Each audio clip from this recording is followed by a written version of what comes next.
Good morning friends, ओझा भैया जी के classes में आप सभी का बहुत बहुत स्वागत है। और बिहार एसएससी मेंस का 50 क्वेश्चन का सेट लेकर उपस्थित हूँ। तो चलिए शुरू करते हैं आज दूसरा सेट। पहला क्वेश्चन देखते हैं। किसने कहा था तुम मुझे रक्त दो मैं तुम्हें आज़ादी दूंगा, या तुम मुझे खून दो मैं तुम्हें आज़ादी दूंगा? तो इसका आंसर हो जाएगा दोस्तों सुभाष चंद्र बोस। किसने कहा था? सुभाष चंद्र बोस। ऑप्शन ए हो जाएगा। अगला क्वेश्चन देखते हैं। कह रहा है निम्नों में सही मेल बैठा है, मतलब सूची 1 को सूची 2 से मिलान करना है। तो इसका हो जाएगा वुड्रो विल्सन। वुड्रो विल्सन तो कहाँ से हो जाएगा? अमेरिका से। ए का 3 हो जाएगा।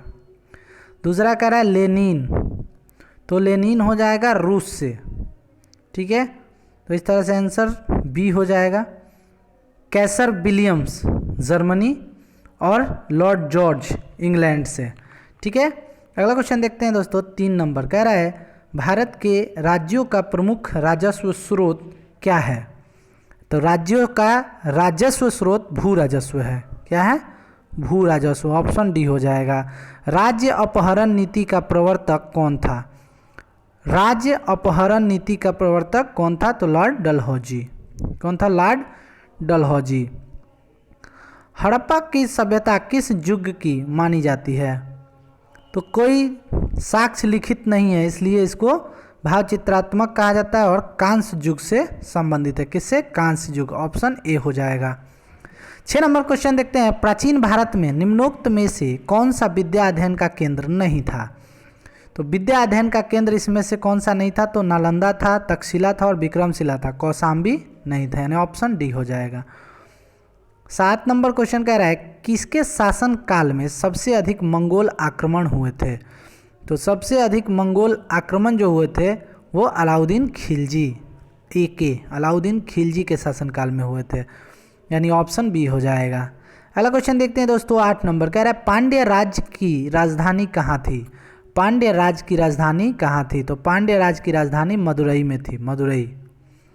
और मदुरई मीनाक्षी मंदिर कहाँ है? तो मदुरई में। अगला क्वेश्चन देखते हैं। 9 नंबर कह रहा है सुलेखन क्या होता है? सुलेखन क्या होता है? तो सुंदर हस्तलिख लेख को सुलेखन कहते हैं, यानी ऑप्शन ए हो जाएगा। 10 नंबर क्वेश्चन देखते हैं। कह रहा है विजयनगर का प्रथम शासक कौन था जिसने पुर्तगालियों के साथ संधि की थी? तो विजयनगर का कौन सा शासक था? तो देवराय द्वितीय। प्रथम शासक कौन था? देवराय द्वितीय, जिसने पुर्तगालियों के साथ संधि की थी। 11 नंबर क्वेश्चन देखते हैं। इंपीरियल टोबैको कंपनी बिहार के किस जिले में स्थापित की गई है? इंपीरियल टोबैको कंपनी बिहार के किस जिले में स्थापित की गई है? तो मुंगेर, दिलावरपुर मुंगेर में। ऑप्शन ए हो जाएगा। दिलावरपुर मुंगेर। बिहार के किस स्थान में भारत सरकार द्वारा पेट्रोकेमिकल्स उद्योग स्थापित किया गया है?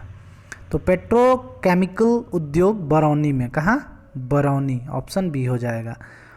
अगला क्वेश्चन देखते हैं। 13 नंबर। बिहार के निम्नलिखित में से किस स्थान पर सवारी गाड़ी के डिब्बे बनाने के कारखाने का निर्माण किया जा रहा है?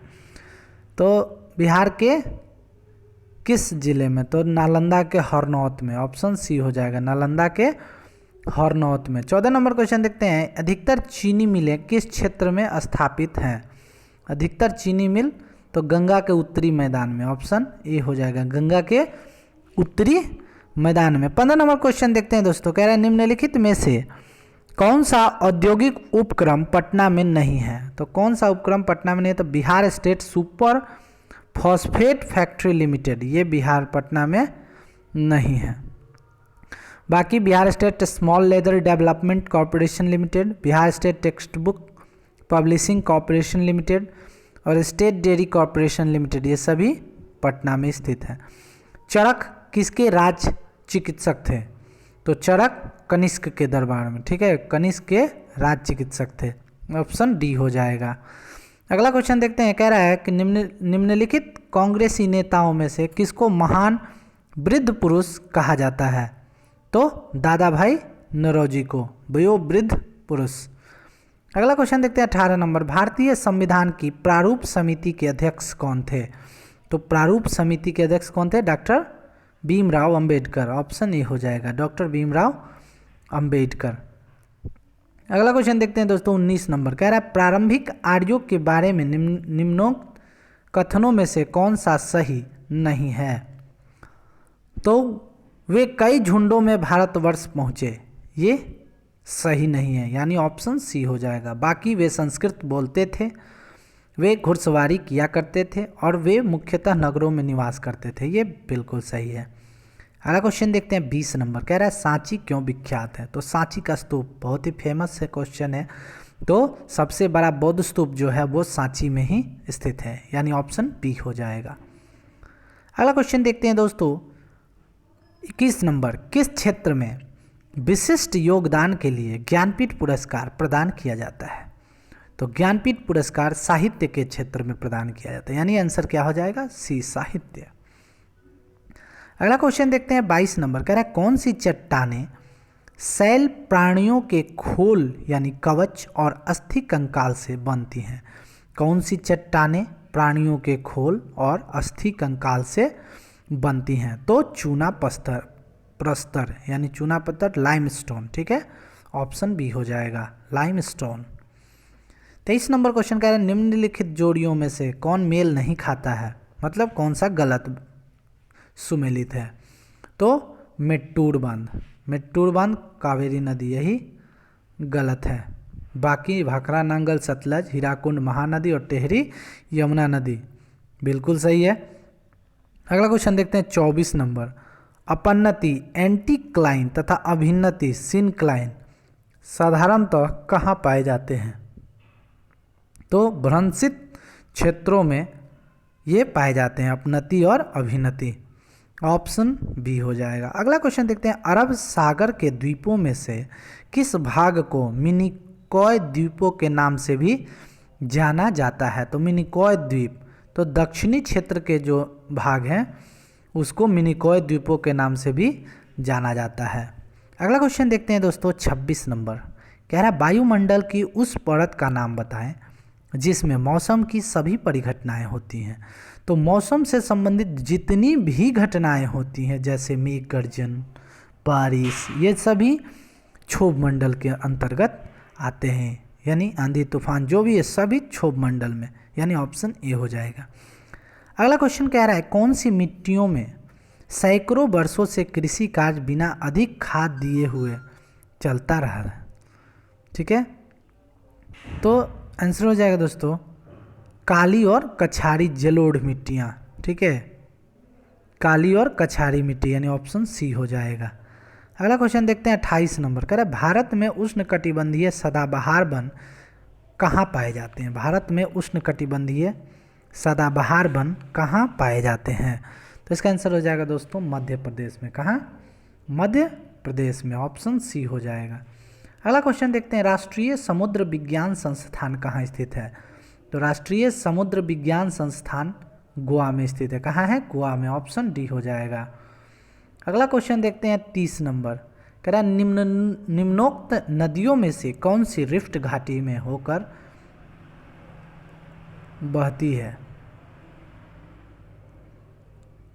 ठीक है, तो इसका आंसर हो जाएगा दोस्तों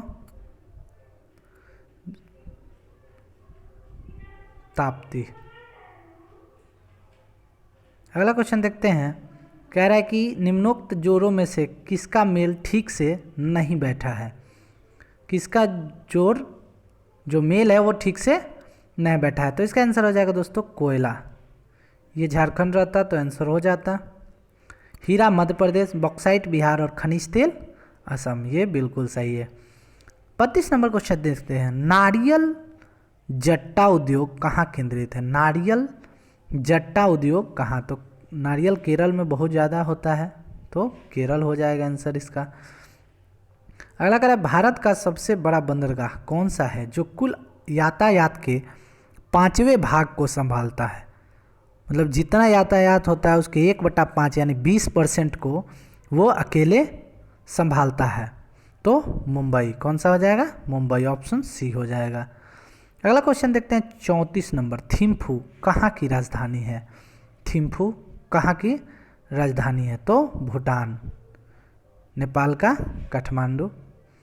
अगला क्वेश्चन देखते हैं 35 नंबर। मांग अधिक लोचदार तब कही जाती है जब, मांग अत्यधिक लोचदार कब कही जाती है?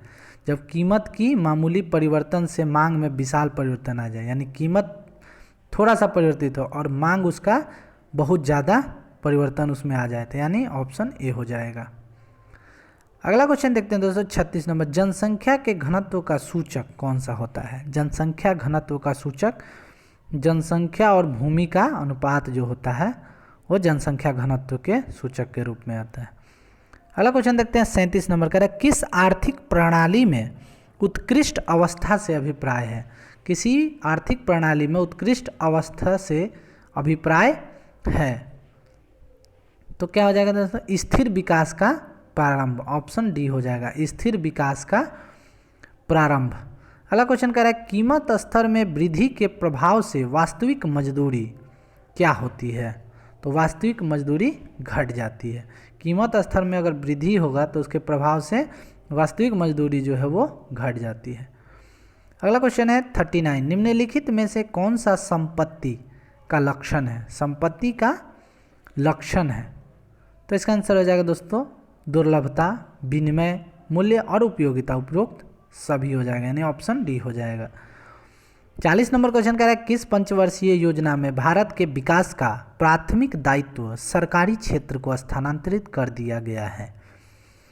तो इसका आंसर हो जाएगा दोस्तों प्रथम योजना। किसमें? प्रथम योजना।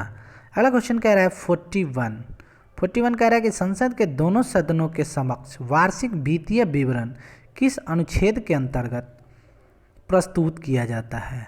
तो 200 और अनुच्छेद 268 के तहत, ठीक है, और वित्त आयोग अनुच्छेद 280 में।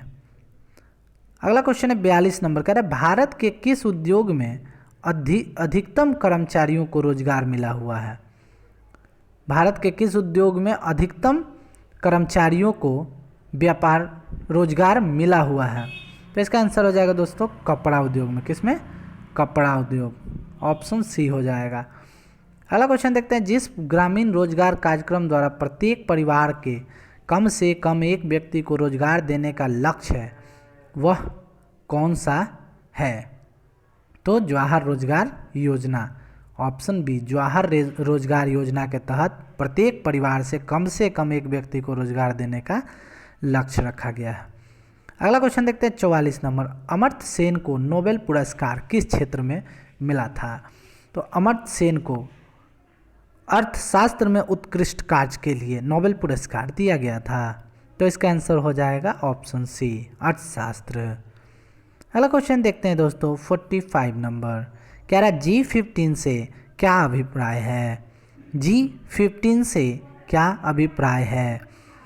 तो विश्व के विकासशील देशों का एक संगठन है। विश्व के विकासशील देशों का एक संगठन है। ऑप्शन बी हो जाएगा। अगला क्वेश्चन देखते हैं 46। स्फीति का एक अनिवार्य लक्षण कौन सा है? स्फीति का एक अनिवार्य लक्षण कौन सा है? तो कीमत में वृद्धि। स्फीति होगी तो कीमत में वृद्धि, यानी ऑप्शन बी हो जाएगा।